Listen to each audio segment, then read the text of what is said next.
They are figuring out how to make money in a different world than somebody 30 years ago had in the S&P 500.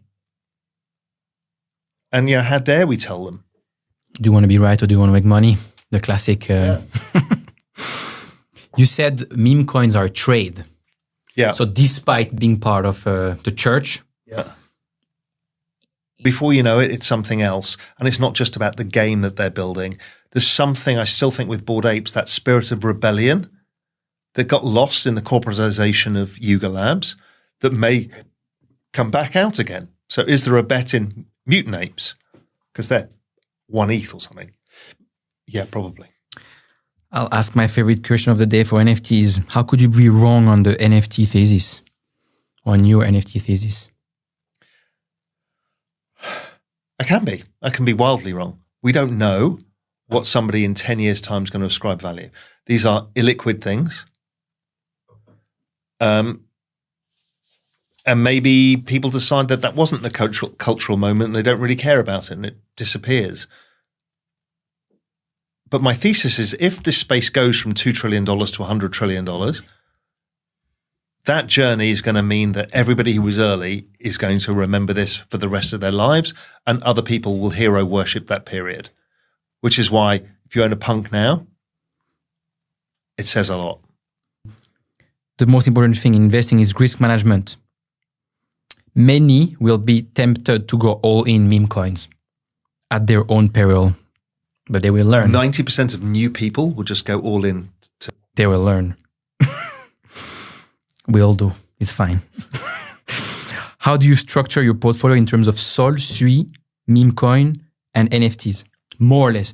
But it was kind of like we mentioned before, it hasn't changed. My rule is roughly, it was like 90% the majors, 10% other stuff. But I said at one point there will be a chosen one or few, and I'll probably take a bet in that Sui. So I'm probably 25% Sui, 65% others, and then a bit of memes. So I've just made room for it as a bet, but I don't want to get too big because it's early stage. What if you were to get it dead right, your risk-adjusted weightings, at the end of the cycle, let's say the market goes to $12 trillion, all of your positions should make exactly the same amount of money. They should be worth the same. Then you've kind of got it right. Your 1% to a Land Cruiser or a Hilux, off-road prepared, overlanding through Zambia, the remotest part of Zambia, sleeping in tents on the roof with 3 friends in 3 cars, in the wildest places with no humans, surrounded by wild animals. My phone didn't work. We had Starlink for part of the way, but we had to cross the Luangwa River into North Luangwa over piles of sticks of this kind of local hardwood, literal sticks, bits of branches, on the mud part of the river. Then we had to, and the whole thing goes like this. So you think, fuck, I'm going to go in. It's full of crocs and hippos. I was just saying, probably crocs. Full of crocs and hippos. I'm not joking. And you drive onto oil drums with yet more sticks on them, and 2 blokes pull you across the river. So we couldn't bring our Starlink because that was on a separate trailer. So then we're out in nowhere with wild animals, no phone signal, no way of contacting the outside world. And your world goes from your head full of this, everything, right? Everything from, I need to get my car fixed and I've got to do the shopping list to I'm worried about work and what's my relationship like, to who's making coffee this morning? Isn't that sunrise beautiful? It's incredible. And that is going to be more and more important to us. But what do you do? And I'm like, some media stuff. Like one of the things I do is a podcast in crypto. And the first thing they said was, so you're a crypto bro. And I was like, not really. No, but it's so true. Like for some reason, I mean, I think it's bullish.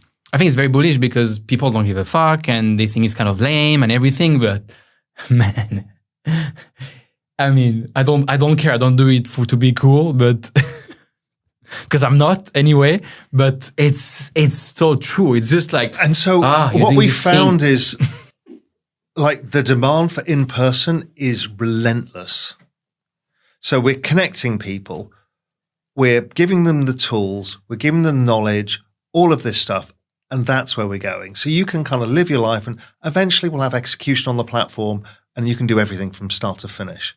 So, and over time, it'll all get abstracted by AI. So we'll build it on a Web3 stack, because that's important to me.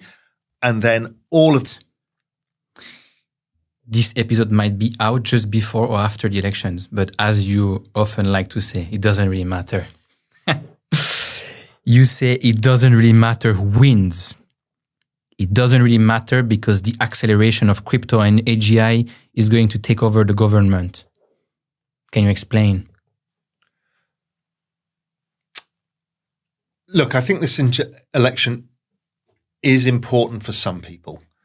And it's important to the people who want to, this next 4-year period is potentially complete game changer for AI, i.e. AGI at scale within 4 years.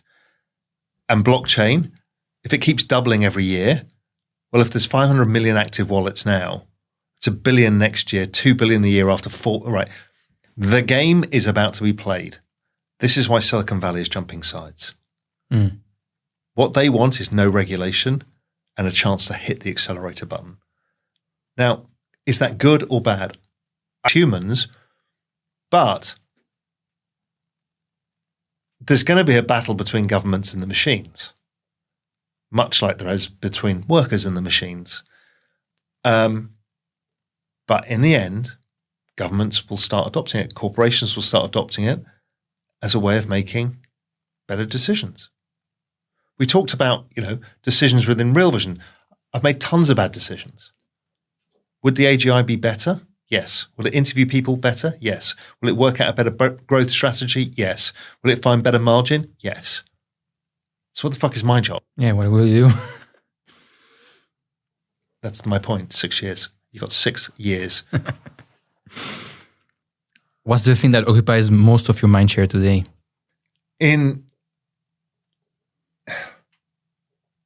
It's all of this. My curiosity is about AI because I think people are mid-curving it. And then you go back and solve it. It's kind of first principles. And I've always done that. So for me, it is really the true freedom, firstly, the financial freedom to be able to look after all the family members and do all of that stuff and live some of the things that are in my fantasy life of wanting to have. And I lost a lot from my divorce 10 years ago. And so it takes a while to get, those kind of things back. So there's that. So you have a number in mind, concretely? No, it's kind of a vague direction. And it's really about the quality of life that I want. And I can make compromises because I don't need, it's not about needs, it's about desires and stuff like that. But really, it is to satisfy myself that I've done this.